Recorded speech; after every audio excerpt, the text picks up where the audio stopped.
आज का हमारा टॉपिक है स्टेट्स ऑफ मैटर। ठीक है, so first part of video में हमने पढ़ा था matter, surrounding, physical nature of matter and characteristics of particles of matter. ठीक है, तो characteristics of particles of matter के थर्ड पॉइंट पर हमने पढ़ा था the states of matter have a force of attraction between them. So based on that force of attractions, particles of matters are divided into three states, that is solid state, liquid state and gas state. ठीक है, so based on that force all these states of matter have different properties. ठीक है, तो उस force की वजह से इनमें प्रॉपर्टीज भी अलग हो जाता है। प्रॉपर्टीज कौन कौन सा क्या है, क्या अलग हो जाता है।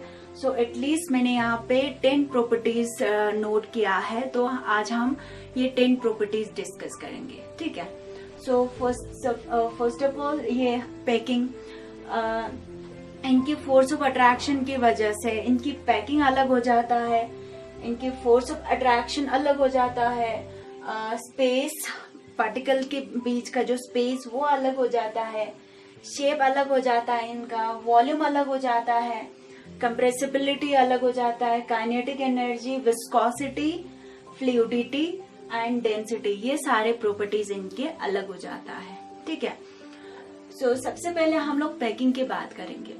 अगर कोई पार्टिकल्स एक रेगुलर वे में अरेंज किया हो, रेगुलर वे मतलब एक ऑर्डर्ड वे में, ऑर्डर्ड मतलब जैसा हम असेंबली पे लेफ्ट राइट आगे पीछे सब का एक मतलब लाइन सीधे करके बच्चे अरेंज हो जाता है। ठीक है, तो ऑल डायरेक्शंस में एक रेगुलर वे में अरेंज होना इज अ ऑर्डर्ड अरेंजमेंट। ठीक है, तो अगर कोई पार्टिकल जो है टाइटली पैक्ड हो और रेगुलर वे में अरेंज किया हो, चाहे ऐसे हो या ऐसे हो, एक के पीछे एक बिल्कुल सीधे लाइन में। ठीक है, तो अगर ऐसे वे में अरेंज किया हो तो उस स्टेट को हम कहेंगे सॉलिड स्टेट। ठीक है, तो सॉलिड स्टेट में पार्टिकल किस फॉर्म में अरेंज किया हुआ है, एक रेगुलर ऑर्डर्ड फॉर्म में अरेंज किया है। ठीक है, तो उसकी वजह से क्या होता है, अभी तो ये वन डायमेंशनल अरेंजमेंट है, ऐसे यहाँ पे भी है, ऐसे यहाँ पे भी है, ऐसे ऊपर भी है। अगर ऐसे अरेंजमेंट किया है तो इसकी आउटपुट भी एक पर्टिकुलर फिक्स शेप ऑफ एक प्रोडक्ट या क्रिस्टल मिलते हैं हमें। ठीक है, तो सॉलिड स्टेट में इसकी पैकिंग क्या है, बिल्कुल टाइट पैकिंग है particles. And second thing, liquid में क्या होता है, इनकी पैकिंग थोड़ा सा लूज है। ठीक है, कोई यहाँ बैठा है, कोई यहाँ बैठा है, कोई यहाँ बैठा है ना, ये बिल्कुल रैंडमली अरेंज किया हुआ है, एक रेगुलर पैटर्न में अरेंज नहीं है। ठीक है, इसका मतलब क्या है, इसका एक आउटपुट स्पेसिफिक शेप होना चाहिए, नहीं होना चाहिए। ठीक है, क्योंकि ये रैंडम वे में अरेंज है। अब इनके बीच में स्पेस भी है तो ये मूव करते हुए रहते हैं, क्योंकि कल हमने characteristics of particles of matter में सेकंड पॉइंट पर हमने पढ़ा था कि particles of matter continuously moving in all the directions. ठीक है, एंड थर्ड थिंग, गैस में कोई यहाँ बैठा है, कोई यहाँ बैठा है। ठीक है, तो इनके बीच का तो पैकिंग है ही नहीं। ठीक है, तो ये बिल्कुल एक दूसरे से बिल्कुल दूरी पर बैठे हुए हैं। ठीक, then second thing is force of attraction. Obviously जब सॉलिड में पार्टिकल जो है वो टाइटली पैक्ड अगर है तो इनके एक पार्टिकल्स और दूसरे पार्टिकल्स के बीच का फोर्स ऑफ अट्रैक्शन क्या होना चाहिए, ज्यादा होना चाहिए, कम होना चाहिए। सपोज ये वाला एक्सपेरिमेंट सबने किया होगा, मैग्नेट, अब लोगों ने 2 मैग्नेट को लिया होगा।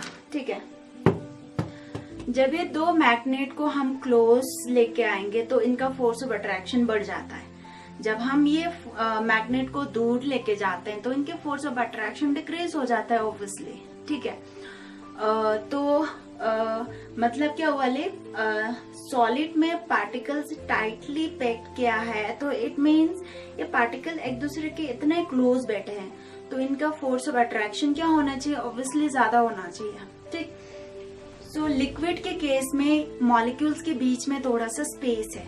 अब इनके फोर्स ऑफ अट्रैक्शन जो है सॉलिड के कंपैरिजन में तो कम है, ठीक। अब जब गैस की बात करेंगे तो ये एक यहाँ फोर्स ऑफ अट्रैक्शन तो नेग्लिजिबल ही है इनके बीच में, ना के बराबर फोर्स ऑफ अट्रैक्शन है, ठीक है। तो आप लोग अभी क्या करेंगे, आप लोग अभी इस कॉन्सेप्ट को समझो और इस टेबल को आप लोग फिल करेंगे, ठीक है। अभी मैंने लिखा, अभी हम लोगों ने डिस्कस किया है फोर्स ऑफ अट्रैक्शन। सॉलिड में force of attraction is maximum है, ठीक है। लिक्विड में फोर्स ऑफ अट्रैक्शन इज चिले quite less as comparison to solid. Gas में force of attraction is almost negligible है। सो ऐसे करके छोटा छोटा सेंटेंस आप लोग लिखेंगे, या सेंटेंस लिखो या वन वर्ड लिखो, ठीक है, मोर लेस करके। But very important thing is to understand the concept clearly, ठीक है। And second thing is space between the particles. वो तो आप लोगों को समझ में आ ही गया होगा। सॉलिड में पार्टिकल्स और दूसरे पार्टिकल्स के बीच में स्पेस है नहीं है, ठीक है। देन लिक्विड में स्पेस है, यस, सॉलिड के कंपेरिजन में स्पेस है, और गैस में तो ठीक है काफी अमाउंट ऑफ स्पेस है।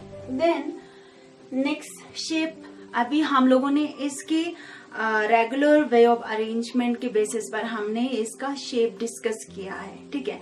सॉलिड में पार्टिकल्स जो है वो बिल्कुल एक रेगुलर वे में अरेंज है, 1 dimension 2 and all the 3 dimension पे।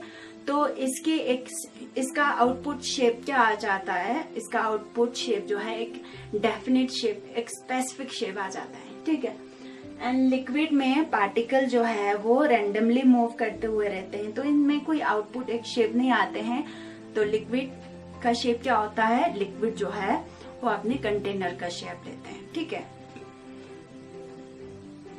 देन गैस में भी, तो गैस में इनडेफिनिट इसका शेप आ जाता है, क्योंकि गैस जो है काफी दूर दूर बैठे हैं, inter particular space are very large, and इसका काइनेटिक एनर्जी इतना हाई हो जाता है कि वो जहां पे भी स्पेस मिले हर जगह ये मूव करते हुए रहते हैं। तो ऑब्वियसली ये कंटेनर का शेप भी ले सकते हैं, अगर कोई कंटेनर टाइटली मतलब एयर टाइट जैसा हो, ठीक है। अगर हम इस रूम की बात करें तो ये इसमें अगर हम एक गैस फिल करें तो ये रूम का शेप भी नहीं ले सकते हैं, क्योंकि इसमें बहुत सारे ऐसे स्पेस है जहां से ये एयर बाहर भी जा सकता है, ठीक है।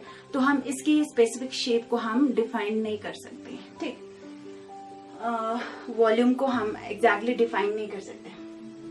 देन कंप्रेसिबिलिटी, अगर मैं सबसे पहले गैस की बात करूं, गैस में पार्टिकल्स काफी दूर दूर बैठे हैं, ठीक है।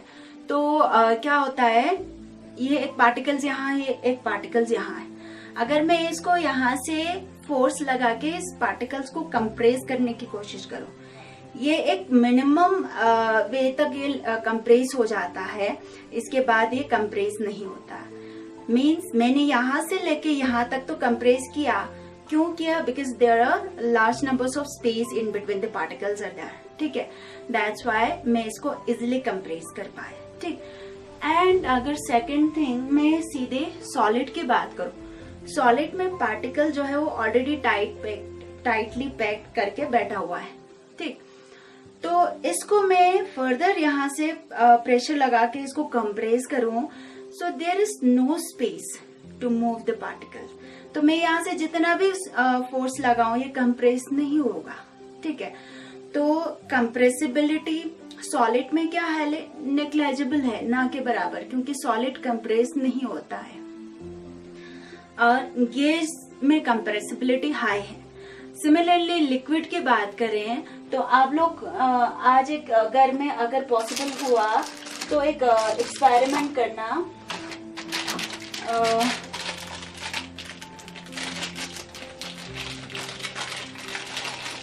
शायद ये इंजेक्शन पंप सबके पास होगा मेरे ख्याल से, ठीक है। इसके साथ आप लोग एक एक्सपेरिमेंट करना, इसके यहाँ से आप लोग पहले इसमें से आप लोग इसमें लिक्विड लेना, कोई भी लिक्विड, ठीक है।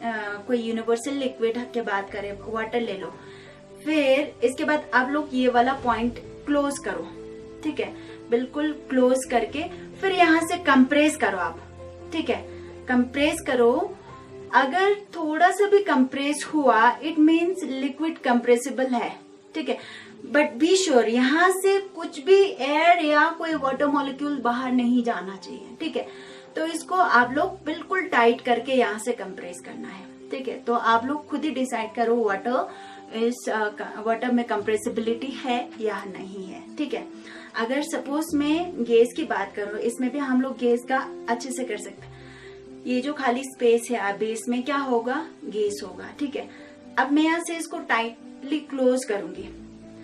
अगर मैं यहाँ से प्रेशर लगाऊं, अगर ये पंप अंदर चला गया इट मीन्स ये कंप्रेस हो रहा है, गैस मॉलिक्यूल सारे कंप्रेस हो गया। अब कुछ पॉइंट के बाद ये अंदर नहीं जा रहे, इट मीन्स देखो अब इसके एक सैचुरेशन पॉइंट आ गया, इसके आगे ये कंप्रेस नहीं होंगे, ठीक है।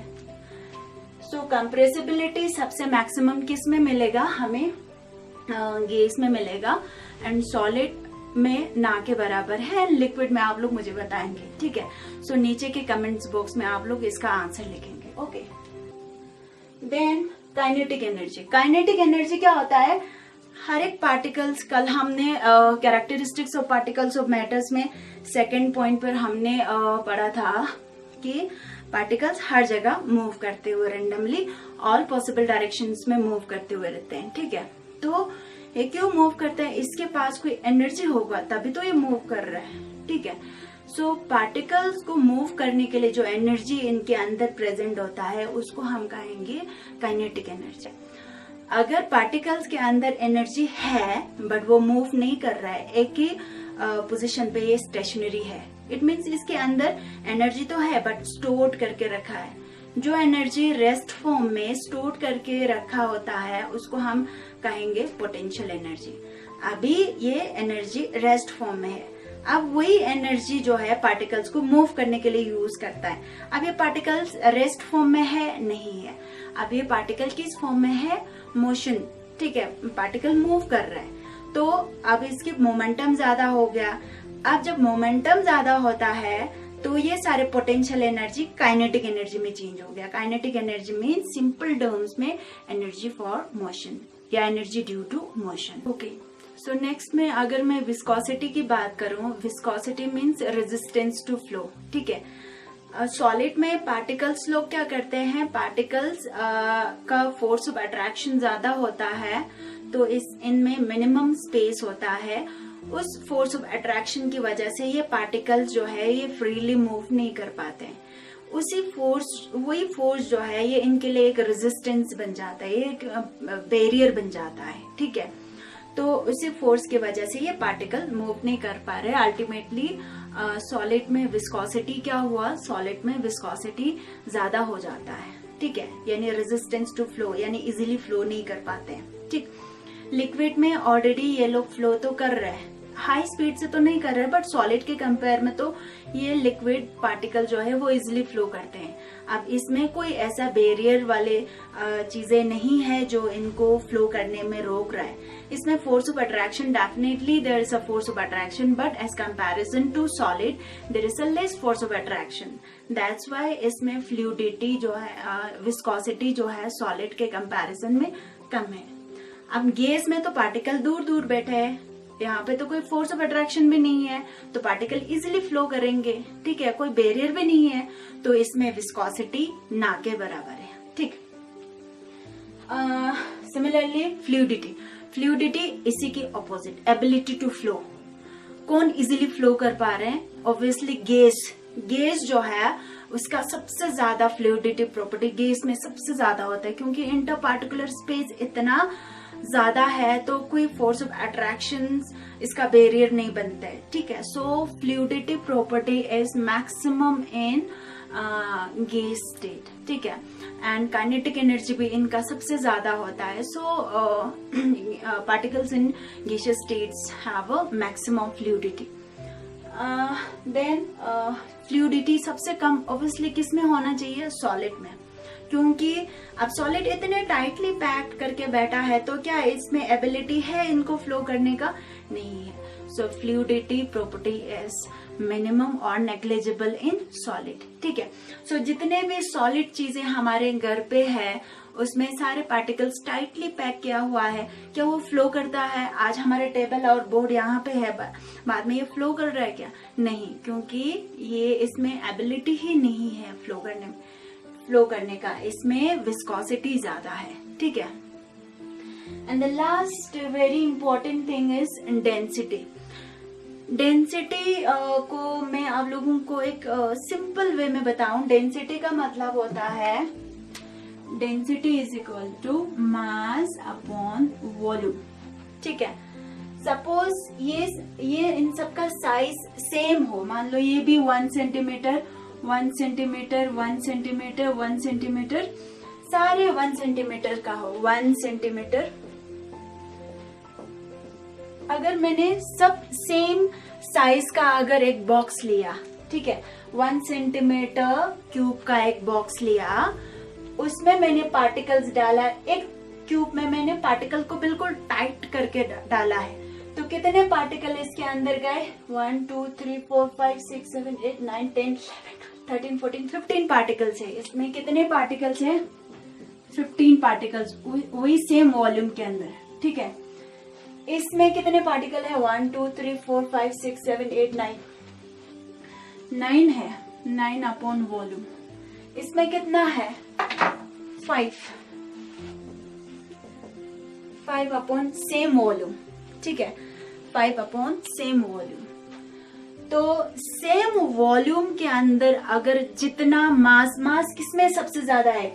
मेरे ख्याल से इसमें सबसे ज्यादा है, 15 पार्टिकल्स के मास है, इसमें 9 पार्टिकल्स के मास है, और गैस में 5 पार्टिकल्स के मास है। ठीक है। सो सेम वॉल्यूम में जितना मास ज्यादा होता है उतना की डेंसिटी भी ज्यादा हो जाता है। ठीक है। सो सॉलिड जो है, सॉलिड पार्टिकल सारे टाइटली बैठा होता है तो उनकी मास भी ज्यादा हो जाता है और उसी की वजह से इनकी डेंसिटी भी ज्यादा हो जाता है। सो डेंसिटी को कैसे डिफाइन करते हैं? मास upon volume, mass upon same volume. ठीक है। सेम वॉल्यूम में हम अगर सेम वॉल्यूम में इसमें भी 15, अगर इसमें भी 15 है तो वॉल्यूम सेम है तो डेंसिटी भी सेम है। ठीक है। सो डेंसिटी हमारे हिसाब से आप किस में ज्यादा होना चाहिए? सॉलिड में, क्योंकि सॉलिड टाइटली पैक्ड किया होता है तो उसमें मास भी ज्यादा हो जाता है। सो ऑब्वियसली डेंसिटी सबसे ज्यादा किस में होना चाहिए? सॉलिड में, इसके बाद लिक्विड में, एंड इसके बाद gas. So this is all about the states of matter and its properties. ठीक है। तो अगर किसी को कुछ भी क्वेरीज है या प्रॉब्लम है तो मुझे नीचे के कमेंट्स बॉक्स में आप लोग कमेंट्स करो। अगर किसी को इसी चैप्टर से रिलेटेड नोट्स चाहिए तो आप लोगों के जो व्हाट्सएप नंबर है वो नीचे के कमेंट्स बॉक्स में टाइप करो और मैं आप लोगों को उसी व्हाट्सएप नंबर पे आप लोगों को नोट्स अपलोड करूंगी। ठीक है। Thank you.